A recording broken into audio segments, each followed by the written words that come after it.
Welcome to another episode of the Journey to Gold Zone podcast. I'm here with my co-host, Rob Mullett. I am Amy Begley, and we have a very special guest today, Susannah Scaroni, and we're going to talk to her about being a 4-time Paralympian and a 6-time medalist, and she has an incredible journey that we're excited to share with you. So welcome. Thank you. It's awesome to be here with you guys. Very cool. So we just got off Paris, and this was your 4th Olympics. So my first question I was going to ask you is, which one of the 4 was your favorite? They are all very, very memorable. I don't know if I could compare them, but to be honest, Paris was awesome. I think, to have all the experience and yet, get those really special moments that are just incredible, probably makes that my favorite. Plus, I had more family there, and it was a great time. Very cool. So we really want to dive into a little bit more of your history and just really let the fans know a little bit more about you. And we're excited to have, a 4-time Paralympian and hear the incredible story that you've had. So can you tell us a little bit about your background and how you got into it and what led you to this really cool journey? Yeah. So my story is kind of, I grew up in a really tiny farming community in eastern Washington state. So just along the Idaho border, kind of right in Washington. And when I was 5 years old, my mom, oldest brother, and I were in a car wreck.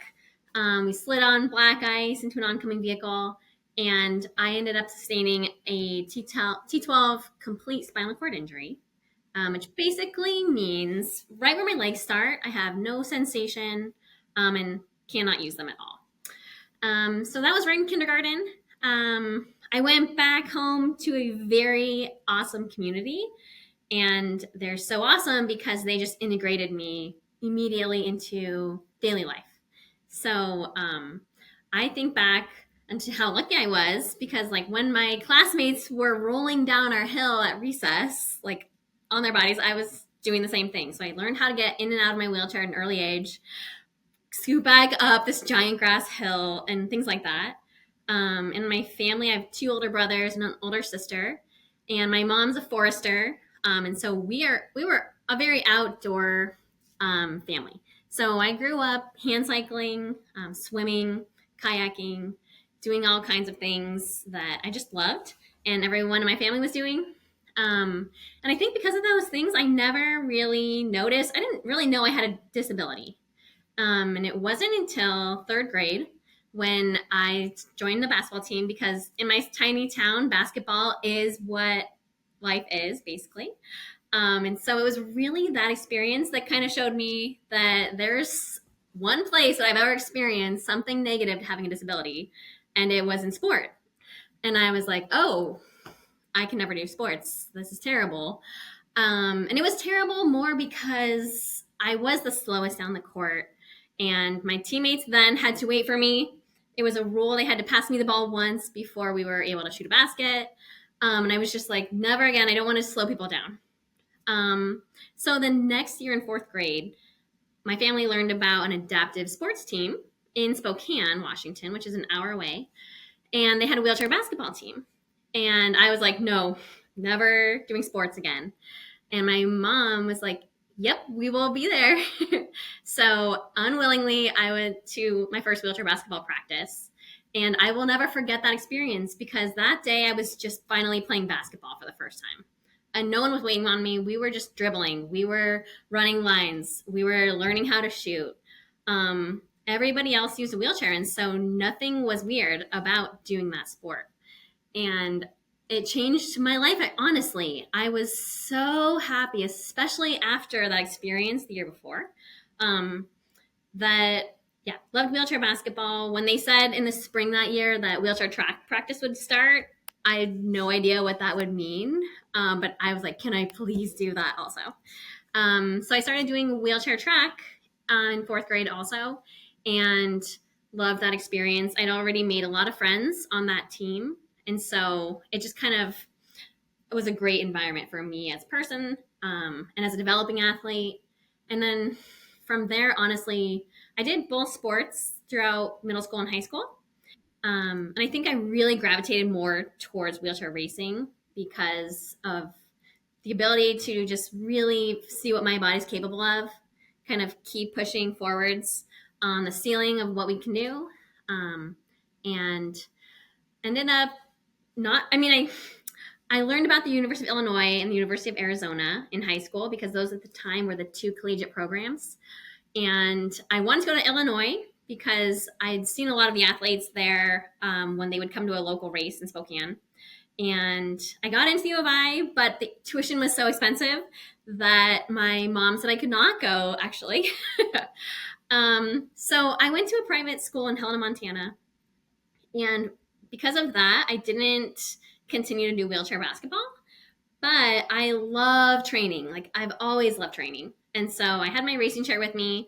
I continued to train while I was there, swimming and using the weight room because Montana's pretty cold. You can't always go out. But I was also going out for 20-mile pushes by myself and loving it while I was there. And 2 years later, the coach at Illinois contacted me and asked, hey, if you're still interested in coming here, we now have an out-of-state tuition funding option that would cover all of your tuition. And at that point, I was like, well, I don't know. I love it here. I'm having a great time. And my friends were like, why would you not do that? You're doing this every day by yourself. So with their encouragement, I transferred to Illinois 2011. And at that point, I'd gone through a lot of my harder classes as well because I was a chemistry health science major. And so I got to Illinois as a junior, got to be around world record holders, Paralympians, medalists. So I was in an amazing training environment. And they have an awesome nutrition program here as well, which is what my degree is in. And so I think I just thrived once I got to Illinois. I've always had an innate love of training. And so I ended up making the games in 2012.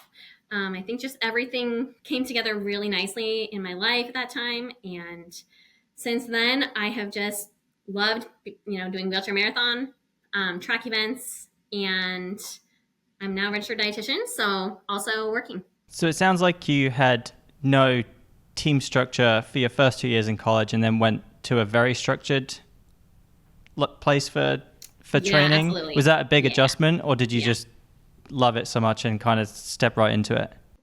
I feel like I stepped right into it because before that I had a really heavy course load, so I would train very early in the morning and in the evenings. And so when I got to Illinois, it was like practice is at 7 and it goes till 9, and then we have 3 to 5. So I could just build my class schedule around that.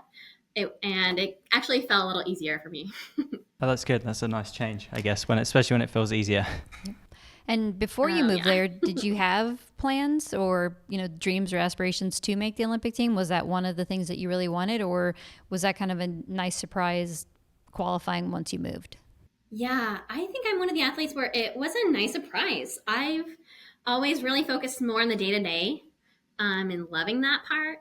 And I've been content with that, but it was a really nice surprise. And I think looking back, had I realized the different opportunities you have when you kind of have that level.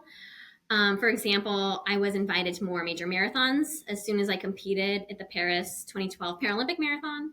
And I know that experience, all of those opportunities I got definitely have helped me so much. But really, they've all been just like awesome surprises.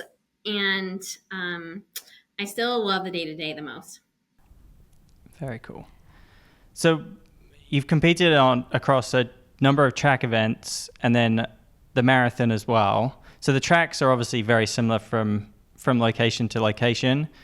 Do you have a favorite marathon, Paralympic marathon course that you've competed on, or?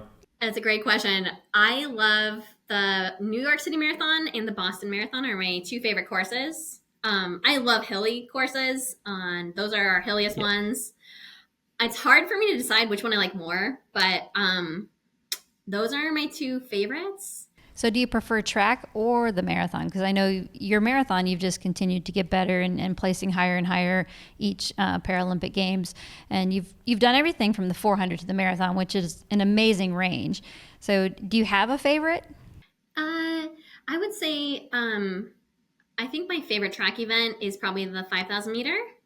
And I have to separate it from the marathon. I've wondered like which one I like more. Years ago, it would be no question that the marathon was my favorite.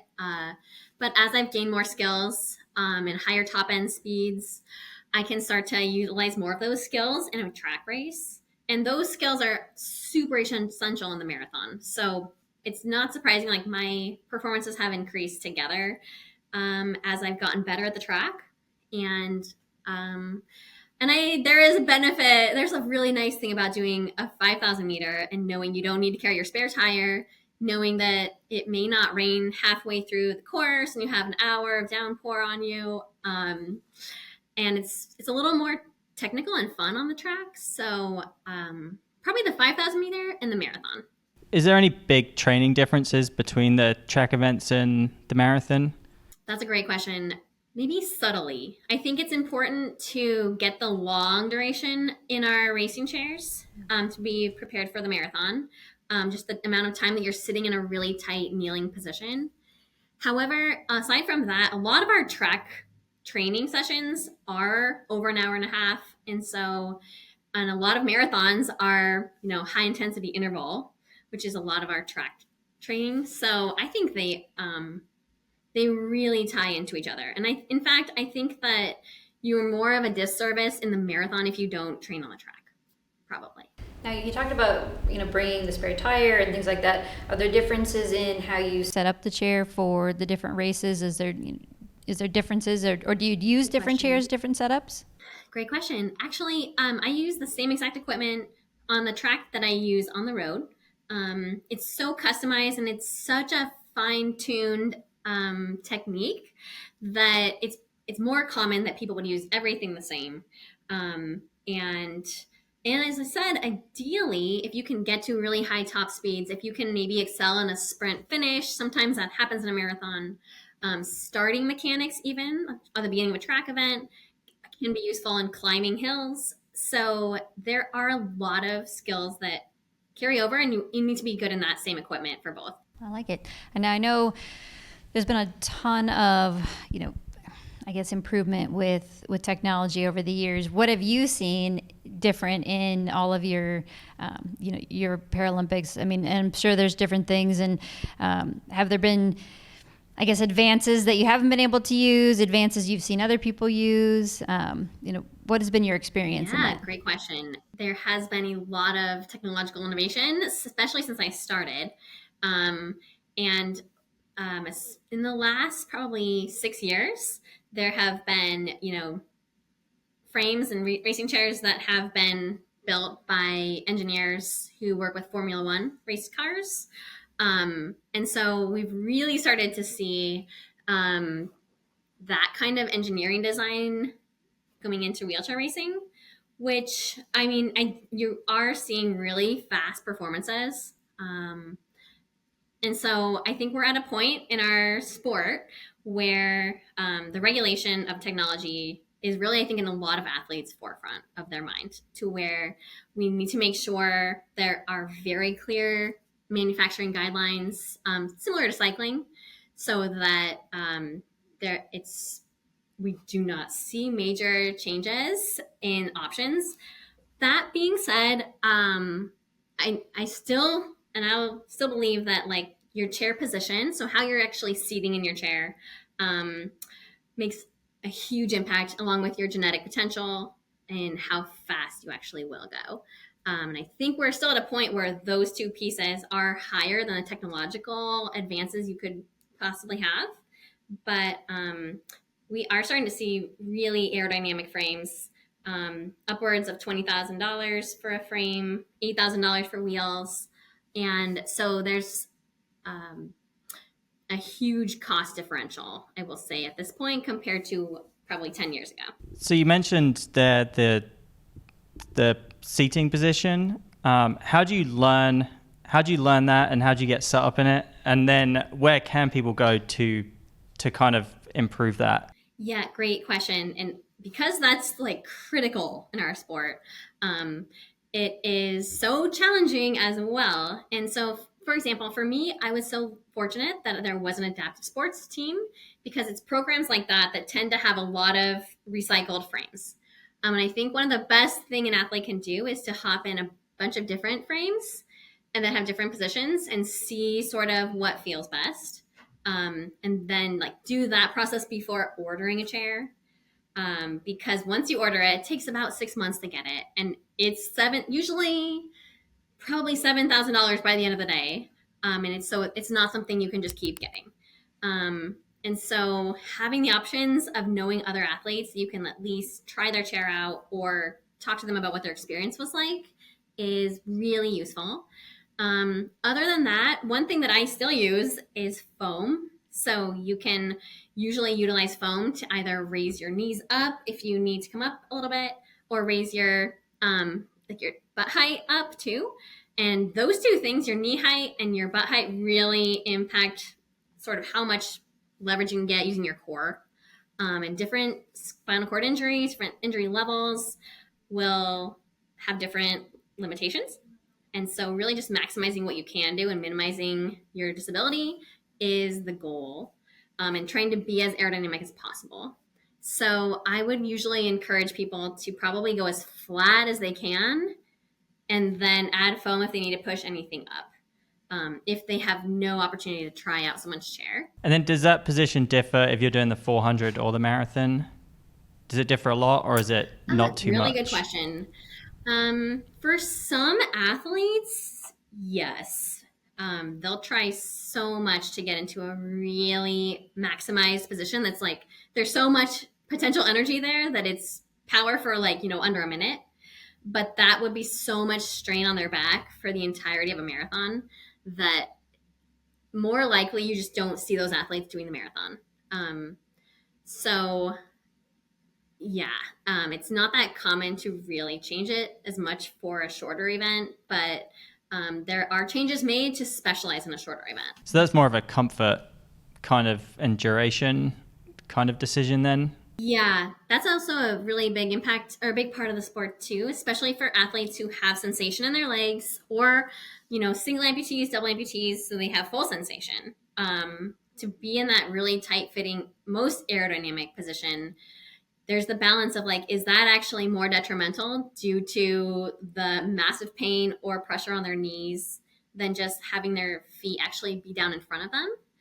And a lot of athletes, especially internationally, you see them have a foot plate, and they'll still be very fast, less aerodynamic, but it's actually better for them. And it seems to be the case that those athletes are more excelling on the track, where there is a shorter distance, and so it's the balance that they've chosen. Makes sense. So, sorry. Oh, no, I just said that makes total sense. The more comfortable you are, the faster you can go. And it'd be interesting. Yeah. Does everyone do the range that you've done from the 400 to the marathon? I mean, it seems like you have more of a range than most people. Yeah. So actually, yeah, in wheelchair sports, especially wheelchair racing, I should say, because the training carries over, and if you can get to a high max speed quickly, which is essentially a 400 meter, you can do really well in the marathon, especially because in longer races we have drafting. And I know running also, long distance, there's drafting, but in a sport where we're moving at average paces of like 16 to 18 miles per hour, drafting has a huge impact. And so what that means is someone in front of an athlete is actually hitting more of the wind. And so an athlete right behind them can go the same speed, but with less effort. And so that's why it's so common to have these repeat sprint events for the duration of a marathon, because you can have people conserving energy more so than you probably would in running. And so being good at the 400 is very good for long distance events.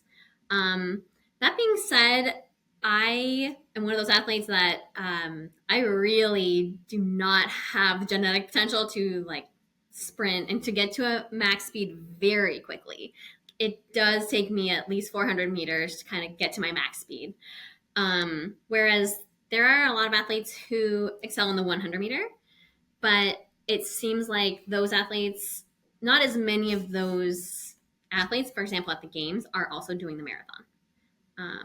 There are some, but I would say in my experience, the 100 meter is like kind of seems like where the line is drawn between marathon and 100, but it's not the case all the time either. There are some athletes who do even the 100. Is there, you just mentioned drafting, is there any etiquette within the races that kind of dictates how that happens, or is it kind of like you just, whoever's at the front just ends up at the front and they're kind of there for the duration?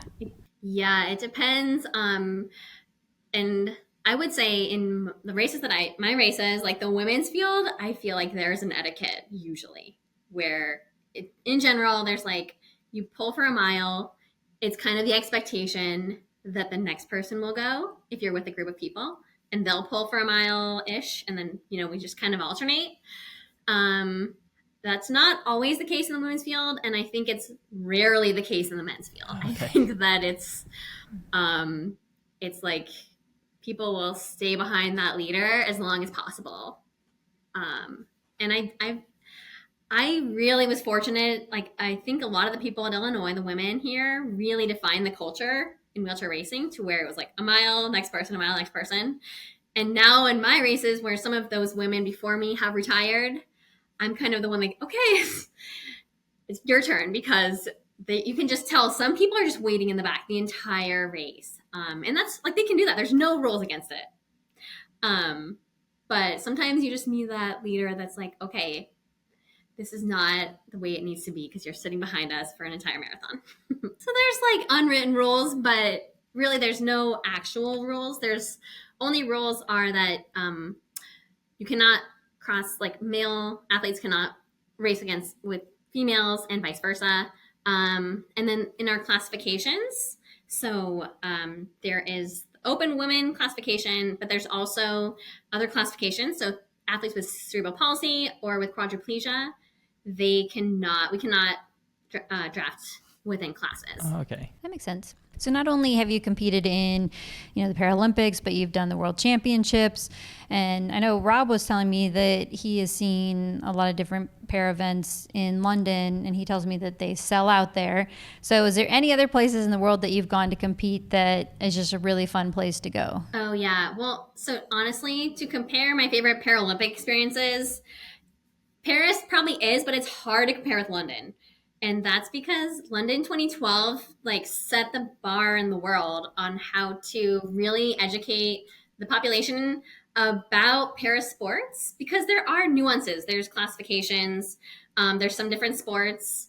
And in order for spectators, I think, to really enjoy it and to see those athletes and what they're actually doing, you need to have an educational piece. And London did such a great job that every year I do the London Marathon, and it's always a pleasure to go there because I think that's continued. I think there's a lot of the culture there is like, I'll be going, walking around and people are like, oh my gosh, are you an athlete? Like, can I get your autograph? And that would never happen in most places. Usually it's like, oh my gosh, I'm going to run across the room and open the door that you're already opening, versus the culture like that might be an elite athlete over there who's going to do the London Marathon this weekend kind of thing. And I think London is probably my favorite place to compete for that reason. It's very cool. I like to hear that at least. I know. I mean, he told me about it, and I was like, all right, I got to ask because, you've probably been there, done that, and seen it. So, yeah, there you go. I guess it's some very diverse Paralympic experiences, not only the different continents, but I guess with the 2021 in Tokyo and kind of the rules and regulations around that one, that's kind of very varied experiences of crowds, I guess, as well. Yeah, absolutely. Yeah, they've all had their thing. Like Rio was when we were all kind of like not sure what was going to happen or if it was going to happen kind of thing. So there's been like really interesting things, I think, at each games. So obviously we're coming into the track and the World Marathon kind of season. So what do you have planned kind of in the short term and long term for 2025? Yeah. So in a few weeks, the Boston Marathon is on March 21st. And that, again, is one of my favorite courses. It's one of my priority courses. To me, I kind of like the Paralympic Games. And so very excited for Boston. I will be also going to London right after that. And so see how that one goes. I love that race too, but I'm definitely focusing more on Boston. And then aside from that, really, my kind of personal like long term this year goal is I'm going to do Sydney this year for the first time, and so that's a new major, and because of that, I'm just kind of like, well, this is kind of a cool year. Get to add a new major into the series and also travel to Australia. So I think it's important as athletes as well, especially athletes who tend to do most of the marathon majors, due to like we can recover more easily than a runner, just because we're not using as much, impact on our joints with our more fluid movement and things like that. I think it's nice to know what it is actually like to travel to Australia at the beginning of the fall season. So I'm looking forward to that. I was just actually going to ask about the recovery for you, between Boston and, in London. Is there anything that you do differently? Is there anything that you do to prepare for that recovery? Yeah, I think it comes down, I think from all the years I've done it now, there's two things. One, most of the athletes are doing both. And so that really helps kind of set the bar for the second one. But I really think focusing on sleep, which, you're traveling internationally, has to be such a huge focus. Sleep, hydration, and nutrition, I think, and trying to, your immune system, trying to not get sick between those, really is my focus. And, the light jogs that we do in those days between, really help prepare us for the other race. As long as you can try and do as much as you can in those other areas. So you have no plans to do any track racing this year? Sounds like maybe. Okay. Yeah, I will be competing at a Grand Prix in the end of May in Switzerland, and super excited for that race or that competition. I'll do like the 800, 1500, 5000. And it's always been a fantastic meet. All of my main competitors go there, and so it's my chance in the year that we don't have a Paralympic Games, for example, to get to race on the track with the people I will race, hopefully in LA 2028. And so I love those opportunities, and I love Switzerland. So I am looking forward to that. Sounds like an amazing year that you have ahead of you. And are you thinking past 25? Are we continuing to think, 28? And then you talked about going to Australia. So, the next one after that as well? Yeah. I will say I was kind of mentally, I was like, I focused on Paris, and I wasn't sure if I wasn't sure about the following games for the first time in my life. But after racing in Paris as a foreign athlete and being in the stadium and having so much energy that I've never experienced before, I really am really motivated for LA 2028 to be an American, and be at the games. If I'm so fortunate, I think would be incredible.